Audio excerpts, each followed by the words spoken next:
Parfaitement vôtre. Lui, il n'a pas encore trouvé de planche de surf qui accepte de le supporter. C'est Olivier Pouls, notre expert gastronomique. Mais non, mais vous êtes c'est votre ami. Vous êtes fin comme un roseau, Olivier. Je plaisante, c'est parce que vous êtes notre expert gastronomique et qu'à ce titre, vous ingurgitez quand même beaucoup de choses. Oui, puis moi, je travaille avec d'autres planches que la planche de surf, c'est plutôt la planche à découper. La planche à découper, celle-là, vous la maîtrisez parfaitement. Ouais. Et parfois, vous découpez dessus du cresson. Absolument.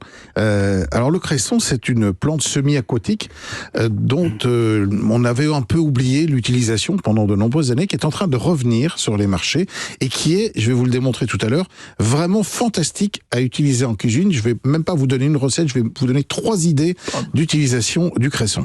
Alors il faut savoir que le cresson, pendant très longtemps, était une plante qu'on récoltait sauvage dans la nature. Mais ça n'allait pas sans un problème majeur, alors que c'était une plante qu'on utilisait d'ailleurs souvent pour des vertus médicinales, c'est qu'elle pouvait vous tuer. Car en effet, le cresson peut être pollué par une petite bactérie qui s'appelle la douve du foie, qui est une bactérie hépatique qui attaque votre foie et qui vous laisse mort. Et en réalité, on sait d'où vient cette douve du foie. C'est pire que le fougou, votre truc. C'est terrible. En fait, la douve du foie, elle vient des élevages bovins qui peuvent être pas trop loin d'endroits où poussait le cresson. Mais comment on fait pour voir une bactérie, ça se voit pas à l'œil nu? En fait, normalement, ça se voit, mais c'est laissé par un petit animal comme une espèce de petite limace. Alors, si vous ingérez la limace, c'est vraiment pas bon, mais ces limaces laissent des traces de bactéries, de douve du foie sur le cresson. Mais rassurez-vous. Je suis pas du tout rassuré. Là, plus jamais j'achète de cresson avec cette histoire. Non, mais depuis le 19e siècle en France, on cultive du cresson dans des zones qui sont totalement exemptes de ces bactéries.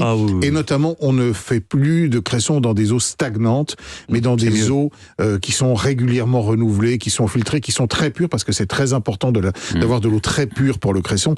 Et aujourd'hui, il n'y a plus aucun danger. Vous pouvez manger votre cresson tranquillement, même cru. Il n'y a plus aucun risque. Il faut savoir que donc c'est au 19e siècle, à la demande du directeur des hôpitaux de la Grande Armée en France, qu'on a commencé à cultiver du cresson. On s'est inspiré d'ailleurs des Allemands qui avaient commencé un petit peu avant nous, avec de grandes cressonnières créées par Nicolas Messinger dès le XVIIe siècle. Là encore, au début, c'était probablement pour des vertus très médicinales, parce que le cresson est très riche en fer, mais il est aussi, contrairement à l'épinard, à ce qu'on peut croire, très riche en vitamine C. Si vous avez besoin de vitamine C, le cresson, c'est absolument fantastique. Et alors, le cresson, c'est la région Île-de-France qui est aujourd'hui la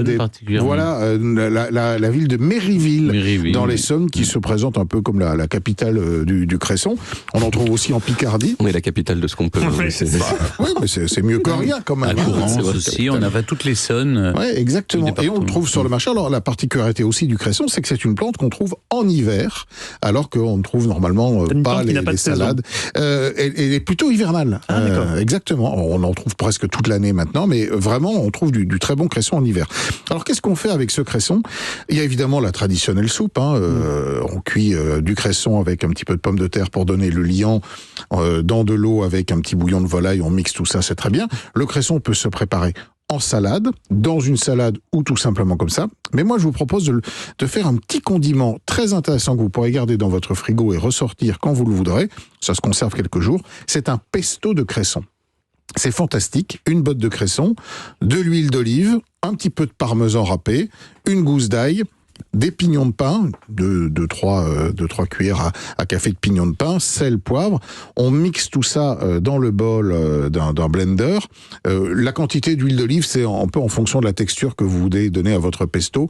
Donc il faut compter 15-20 centilitres d'huile d'olive. Et ensuite, ce pesto, vous pouvez le garder tranquillement au frigo pendant quelques jours. Et vous allez l'utiliser pour condimenter des poissons. Par exemple, on est encore un petit peu dans la saison de la Saint-Jacques. Des Saint-Jacques juste snackés avec une petite cuillère de ce pesto de cresson, c'est absolument magnifique. On peut aussi la mettre dans des pâtes, ça marche très bien. Et j'aime bien ce côté, cette petite amertume, ce côté un peu piquant, un peu moutardé qu'a le cresson.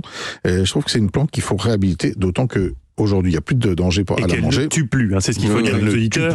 Et il faut encore, elle est excellente pour votre santé. Donc, mangez du cresson de la région parisienne, évidemment.